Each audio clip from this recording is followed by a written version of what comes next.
When you think of how World War II started, you probably picture a massive invasion, right? A single explosive event. But the real story, well, it's more like a slow burn. It wasn't one event, but a tragic chain reaction. A whole series of dominoes just waiting to fall, one after another. So let's go back and trace the path of those dominoes and see how the world stumbled into its deadliest conflict. We're going to follow that flame of war all the way back to its very first spark. And you might be surprised to learn that spark wasn't on a battlefield at all, but at a peace table. This is where the very first domino was set up, just waiting for a push. Okay, so here it is, domino number 1, the Treaty of Versailles, signed back in 1919. This was supposed to be the treaty to end all wars. The great irony, though, is that its terms were so harsh, so punishing, it actually laid the perfect groundwork for the next, even bigger war. Right at the heart of the treaty was something called the War Guilt Clause, and it did exactly what it sounds like. It forced Germany to accept 100% of the blame for World War I. But this wasn't just about saying, sorry. Oh no, it came with an absolutely jaw-dropping price tag. Germany was ordered to pay reparations that in today's money would be about $270 billion. I mean, an impossible sum. To put that in perspective, Germany just made its final payment for World War I in 2010. Think about that. This crushing debt didn't just hurt Germany's economy, it sent it into an absolute death spiral. So as Germany tried to make these payments, it just started printing more and more money. And the result? The German mark didn't just drop in value, it became basically worthless. We're not just talking about inflation here. This was hyperinflation on a scale that is almost impossible to imagine. To really get a grip on just how insane things got, let's look at something simple, like buying a loaf of bread. In 1922, a loaf cost you 160 marks. Seems pretty reasonable, right? But just watch what happens next. Get ready for this. 200 billion marks.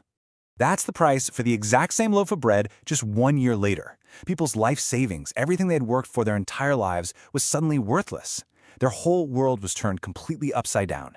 And this chaos, this combination of economic desperation and national humiliation, created the perfect storm for a new and very dangerous voice to emerge.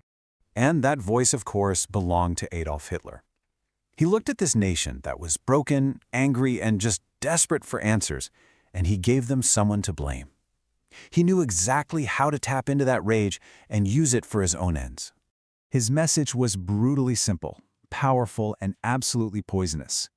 He told the German people, hey, none of this is your fault. He pointed the finger and gave them easy targets, scapegoats to blame for every single one of the country's problems, Jewish people and socialists. It was a vicious lie, but for a population that desperate, it was a lie they were willing to believe. So you can see the recipe here, right? You've got economic collapse, national shame, really powerful propaganda, and a common enemy to unite against. All those ingredients came together and paved the way for Hitler to declare himself dictator of Germany in 1933. The next domino was about to be pushed.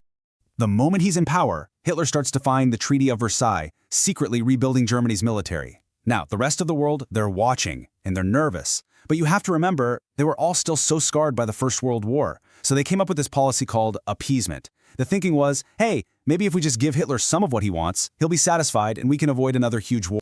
At the very heart of Hitler's new military was this revolutionary and, frankly, terrifying new strategy, Blitzkrieg. It translates to lightning war, and it was designed for one thing and one thing only, rapid, brutal conquest. And just check out the formula for this. Blitzkrieg used fast-moving tanks and overwhelming air support to create total shock and awe. But look at this last component. This part is just mind-blowing. To keep the soldiers fighting day and night without any rest, they were given a drug called Pervitin, which we now know as crystal meth. That's what made this new war machine so terrifyingly efficient. This timeline really shows you just how quickly things fell apart.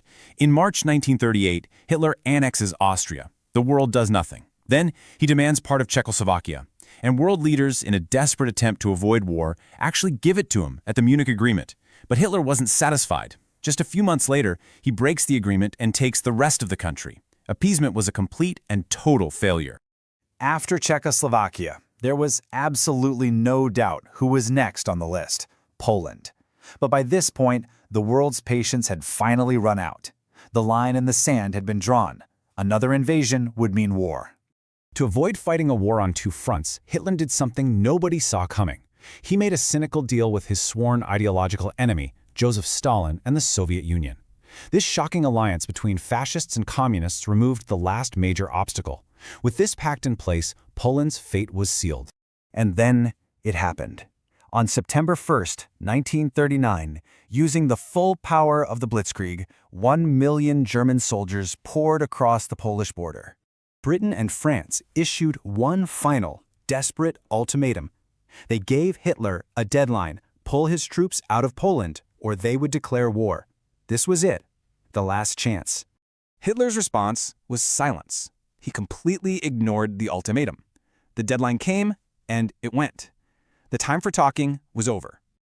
The final domino had fallen. That chain reaction, which started with the stroke of a pen at a peace treaty 2 decades earlier, had now officially plunged the entire world into its second and most destructive global war. Which leaves us with this one final, haunting question. I mean, think about it. The punishing treaty, the worthless money, the rise of a demagogue, the gamble of appeasement. If just one of those dominoes had been stopped, could the entire chain reaction have been prevented? It's a question history leaves us all to ponder.